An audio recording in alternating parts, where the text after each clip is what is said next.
All right, radio astronomy scholars, welcome back. Hopefully you've had a chance to finish up your can and attach the two side pieces just like I have. I put in the 4 screws. As you can see, I put the tape over each screw so it doesn't affect the transmission of the radio waves into the can. And now we're going to continue with the next part, which is attaching the base and then attaching the cone. So the first step before we attach the base, as you can see, there's still a hole, as I'm looking right at you, in that can. Well, that's got to be covered. So we're just going to cut off a couple of pieces of tape. Just like we have in the past, we're going to peel a little bit of it off. I know it's always a pain to do it. Just roll that back and forth till you get a little bit of a break. Grab it with your fingernails and voila. And we're just going to go down to the bottom of the can, right there. Put it up against the top. As you can see, put our first piece of tape down. One piece going to do it? Oh, of course not. So we're going to get one more. Do the same thing.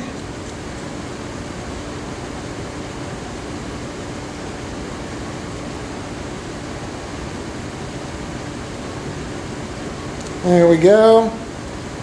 You'll get better at this peeling stuff after a while, trust me. Again, we're going to put another piece down the can.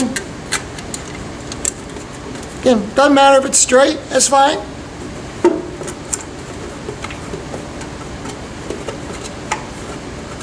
Our goal is just to cover that up so you get a nice, smooth surface.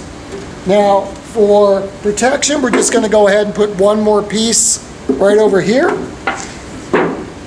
Not a big deal. Grab your tape, cut off a generous piece.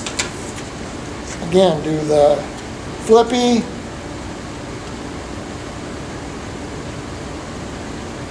Till you separate a little corner and you can just peel it off. And put it right over the edge of the can. Just like that. And then just clip down the sides. No worries. Just cover that up. Just like that. And the sole purpose of this is just to protect the other side. Okay, so now we have, as you can see, the sides are attached. It's a little wobbly. We have an open can where we've put the tape over all the screw marks in the back.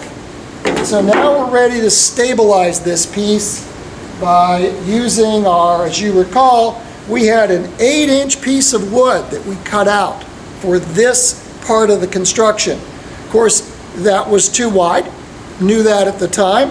And so what you're going to do now, which I've already done, is I've taken this 8-inch piece and cut it down to 6 5/8 inches. That's the width of the can. And so this piece should very nicely fit right in here. I also did one other thing. I drilled a 1/2 inch hole. You don't have to do this, but it does make life a little easier. And what that hole is for is so when you attach the cable to here, it comes out through the bottom, through this hole, and it just makes the assembly a little more stable. If you forgot to drill the hole and you've already attached it, that's fine. Just use some masking tape, and when you attach the cord, just tape it onto the wood. Perfectly fine. Either one will work. So now that I've done that, I'm going to put that piece in here. I don't want the hole facing up like this. I want the hole going up and down. So I've dropped my piece in here. You can kind of check, see if it fits better one way than the other. In this case, it looks like that way fits a little better. And this is what we're going to be using to attach this. These are number 10, 2.5 inch wood screws.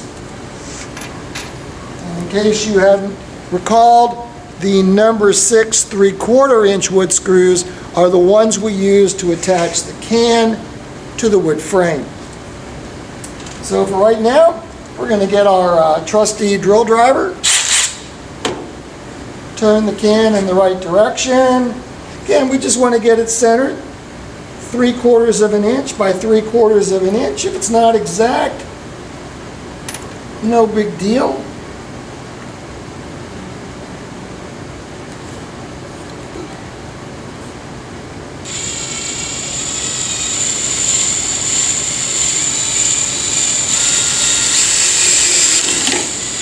There we go.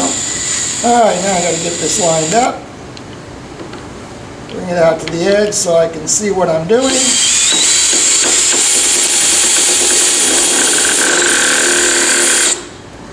Ooh.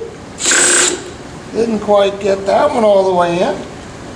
We have to get that one out later on. And we're going to go ahead and do the same thing on the other side. And while you're doing that, I'm going to go ahead and finish this up, see if I can fix my mistake over here, and I'll be right back with you.